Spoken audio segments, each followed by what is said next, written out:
किस्त number 156 part 5। Episode के शुरुआत में सरदार इब्राहिम सरदार याकूब के साथ आगे बढ़ते हुए कहता है, हमें उस्मान की आंखें खोलनी चाहिए। याकूब भी। जवाबन सरदार याकूब कहता है, हम उसे खोलेंगे, उसे अपनी औकात भी मालूम हो जाएगी और हुदूद भी। फिर इब्राहिम अपने खास सिपाही तोगाय से कहता है, वक्त आ गया है, अब से तलवारें बोलेंगी। तो तोगाय कहता है, मैंने हादसे की जगह का मुआयना कर लिया है, कारीगर सराय में रहेंगे। जवाबन इब्राहिम कहता है, हम जब कारीगरों को ज़िबा करके उनकी रकम जला देंगे तो उस्मान की तिजारत खत्म हो जाएगी। याकूब बे, क्या ऐसा नहीं है? यह सुनकर सरदार याकूब खुश होते हुए कहता है, ऐसा ही है। तो गाय कहता है, मेरे ख्याल में हमें उस पर रात को अमल करना चाहिए जब शादी की तकरीब चल रही होगी। अगर हम रात को अचानक हमले के साथ हर जगह को जलाकर मुनहदम कर दें तो हमें मतलूबा नताइज मिलेंगे। तो गाय की बात सुनकर सरदार याकूब कहता है, अच्छी सोच है तो गाय, हमारा हदफ उस्मान को गिराना है। अगर उस्मान ना गिरा तो इससे हमें बहुत सी परेशानियां होंगी। सब आगे बढ़ जाते हैं और तो गाय मकरूम मुस्कुराहट के साथ कहता है, उस्मान, तुम्हारा अंजाम आ गया है। उधर हम देखते हैं कि मश्क वाले मैदान में अलाउद्दीन अहमद से कहता है, सरहद पर आप मेहमान हैं, बराए करम आप पहले हैं। यह सुनकर अहमद कहता है, जी हाँ, मैं मेहमान हूँ, मैं अपनी मंगेतर को लेकर जाऊंगा। ये कहते साथ ही अहमद हमला कर देता है। अलाउद्दीन उसके हमले को रोकता है। दोनों एक दूसरे पर ताबड़तोड़ हमले शुरू कर देते हैं और हमले को रोकते हुए अहमद कहता है, क्या अभी तक आप इतने बड़े नहीं हुए? क्या आपकी कोई महबूबा या कुछ और ऐसा नहीं है? जवाबी हमला करते हुए अलाउद्दीन कहता है, बिल्कुल है, लेकिन बहादुर आदमी अपनी महबूबा को पोशीदा रखता है, वो कीमती होती है, वो उसे अपने दिल में छुपा के रखता है, लेकिन आपका दिल वाज़े तौर पर खाली है। तो अहमद कहता है, मोहब्बत बच्चों का खेल है। और इसके बाद दोनों एक दूसरे पर काफी जबरदस्त हमले करते हैं। उरहान और मेहमद खड़े होकर ये सारा मंजर देख रहे होते हैं। अलाउद्दीन के पे दर पे हमलों से अहमद की तलवार गिर जाती है। इस मंजर को देखकर उरहान खुश होते हुए कहता है, माशाल्लाह मेरे बहादुर, माशाल्लाह। जबकि मेहमद को बहुत गुस्सा आता है। अहमद खंजर निकालता है तो अलाउद्दीन भी तलवार जमीन में गाड़ के खंजर थाम लेता है और गुंजा के खंजर को देखते हुए कहता है, मैंने वादा किया था और जब तक मैं जिंदा रहूंगा निभाऊंगा। इसके साथ ही दोनों के दरमियान खंजर से लड़ाई शुरू हो जाती है, मगर अलाउद्दीन अहमद को उठाकर जमीन पे पटक देता है। अहमद खड़े होकर कहता है, अलाउद्दीन साहब माशाल्लाह, लेकिन मैं समझता हूँ कि ये मुकम्मल नहीं हुआ। मैं आपसे दोबारा अपनी शादी में गोंजा खातून के साथ लड़ूंगा। यह सुनकर अलाउद्दीन को बहुत गुस्सा आता है तो उरहान उसे रोकते हुए कहता है, अहमद साहब आप करेंगे, नया पहलवान कुश्ती के लिए काफी नहीं हो सकता, लेकिन एक बात याद रखो, तुम्हें अपनी तलवार को जमीन पर नहीं छोड़ना चाहिए। ये कहते साथ ही उरहान अलाउद्दीन को लेकर आगे बढ़ जाता है। सबके जाने के बाद अहमद खंजर उठाते हुए कहता है, अलाउद्दीन मैं तुम्हारी तकलीफ जानता हूँ, जिसने तुम्हें तकलीफ पहुंचाई है वो तुम्हारी महबूबा होगी। इस जंग में तुम हार जाओगे। अगले मंजर में अलाउद्दीन खेमों के दरमियान से आगे बढ़ ही रहा होता है कि गुलची उसे आवाज देकर रोकती है और गोंजा का खत उसे देते हुए कहती है, गोंजा खातून ने ये आपको भेजा है। अहमद भी छुपकर ये सारा मंजर देख रहा होता है। खत देने के बाद गुलची चली जाती है और उसे पढ़ने के बाद अलाउद्दीन को बहुत गुस्सा आता है। वो सीधा बाला खातून के पास जाता है और खत उन्हें देता है।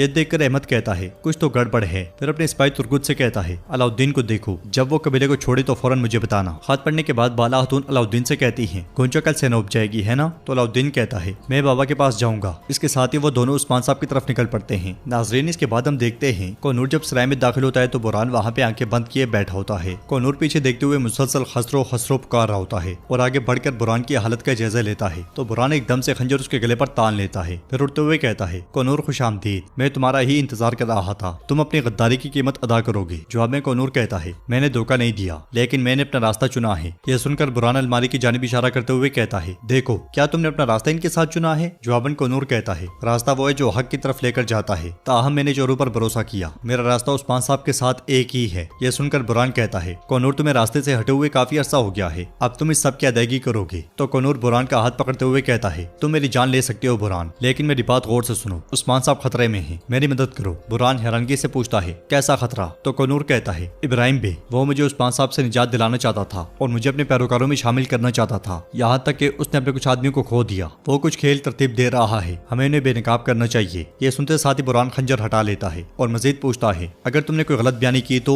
यह सुनकर कोनूर कहता है, बुरहान हम पता लगाएंगे। वो कहता है कि वो उरहान साहब की शादी में आया है, लेकिन मुझे यकीन नहीं आता वो उस्मान साहब के लिए कोई जाल बिछाएंगे। बुरहान कहता है, वाज़े तौर पर वो सरदार याकूब के साथ मिल जाएंगे। ये दोनों मुत्तहिद होकर उस्मान साहब की पीठ में छुरा घोंपेंगे। मालूम करने का एक ही तरीका है। तो कोनूर कहता है, हम उनमें दाखिल हो जाएंगे। काई कबीले में उस्मान साहब के खत पढ़ने के बाद अलाउद्दीन उनसे कहता है, आपने देखा कि गुंजा ने क्या लिखा है हुजूर? वो कहती है कि अगर कल तुमने मुझे अगवा नहीं किया तो ये मुझे सेनोब भेज देंगे। मलून खातून कहती है, वो आपके खिलाफ मंसूबे बना रहे हैं। वो कहते हैं कि वो आपको बुरसा और अजनीक से रोकेंगे। बाला खातून पूछती है, उस्मान हम क्या करेंगे? तो उस्मान साहब कहते हैं, उनकी नीयत हमें बुरसा और अजनीक फतह करने से रोकने की है, यहाँ तक कि वो अपनी तिजारत को बहाने के तौर पर इस्तेमाल करते हैं, यहाँ तक कि उनकी शादियां भी हम पर हमला करने के लिए मुनक्किद की जाएंगी। तो अलाउद्दीन कहता है, हुजूर आप बताएं आप क्या चाहते हैं, लेकिन अल्लाह का वास्ता है मुझे रोकने के लिए मत कहिएगा। जवाबन उस्मान साहब कहते हैं, मेरे बेटे, उनकी नीयत अंधे नफ्स की पैरवी की है, इसलिए तुम जाकर गोंचा को अगवा कर लोगे। ये सुनते साथ ही अलाउद्दीन समेत सब बहुत खुश होते हैं। उस्मान साहब मजीद कहते हैं, यह सबसे बड़ा दशका है जो तुम उन पर लगाओगे। अलाउद्दीन अलाउद्दीन उस्मान साहब का हाथ चूमता है। बाला खातून भी बहुत खुश होती हैं और अलाउद्दीन से कहती हैं जाओ और जाकर हमारी बहू को लेकर आओ। अलाउद्दीन उस्मान साहब से पूछता है हुजूर क्या अभी जाऊं? तो उस्मान साहब कहते हैं मैं तुमसे कुछ कह नहीं सकता, कुछ देर के लिए रुक जाओ, इंतजार करो, शादी के वक्त का इंतजार करो, जबकि सब शादी में होंगे तुम गुंजा को अगवा कर लेना। ये कहते साथ ही उस्मान साहब चले जाते हैं। इसलिए में मलून खातून को बाजू में तकलीफ होती है तो बाला खातून अलाउद्दीन को रोक लेती है और कहती है मलून अम्मा को देखो, इन्हें सुबह से बाजू में तकलीफ है। ये सुनते साथ ही अलाउद्दीन कहता है मलून अम्मा चले इसे देखते हैं, इंशाल्लाह ये ठीक हो जाएगा।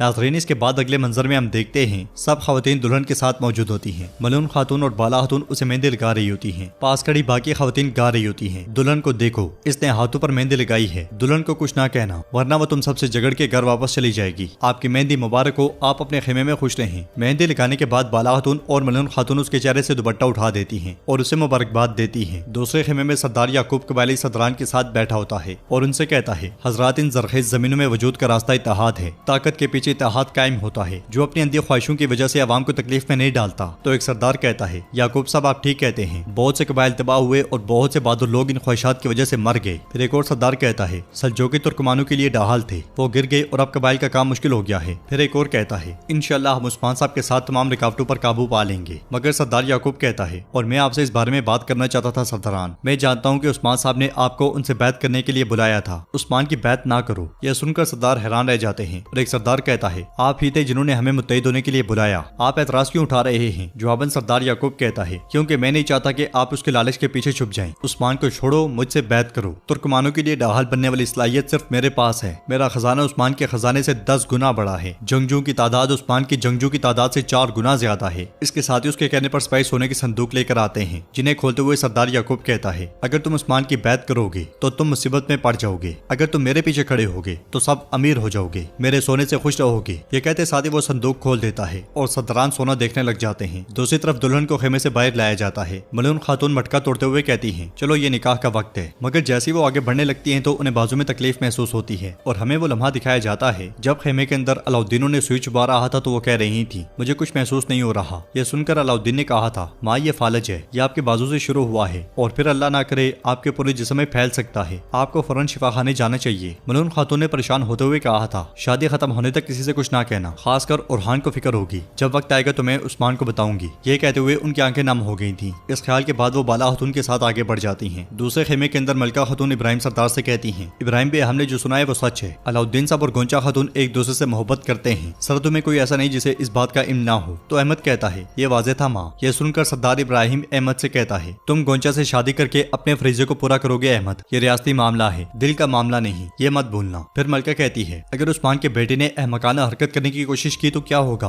अगर उसने लड़की को अगवा कर लिया तो हम क्या करेंगे। ये सुनते साथ ही सरदार इब्राहिम चिल्लाते हुए खड़ा हो जाता है और कहता है खातून उस्मान उसे ये हिमाकत नहीं करने देगा। जब कोई गलती सरजद हो जाए चाहे वो छोटी ही क्यों ना हो, तमाम तुर्कमान एक दूसरे के खिलाफ हो जाते हैं और उस्मान ये बात अच्छे से जानता है। चलो बाहर चलते हैं, निकाह का वक्त हो गया है। ये कहते साथ ही वो तीनों खेमे से बाहर चल पड़ते हैं और नाजरीन एपिसोड भी इख्तिताम पजीर होती है। अगर आपको वीडियो पसंद आए तो वीडियो को लाइक करें, चैनल को सब्सक्राइब करें और बेल आइकन पर लाजमी से क्लिक कर दें। इंशाल्लाह मिलते हैं नेक्स्ट वीडियो में, तब तक के लिए रखें अपना और अपनों का बहुत ज्यादा ख्याल। अल्लाह निगहबान।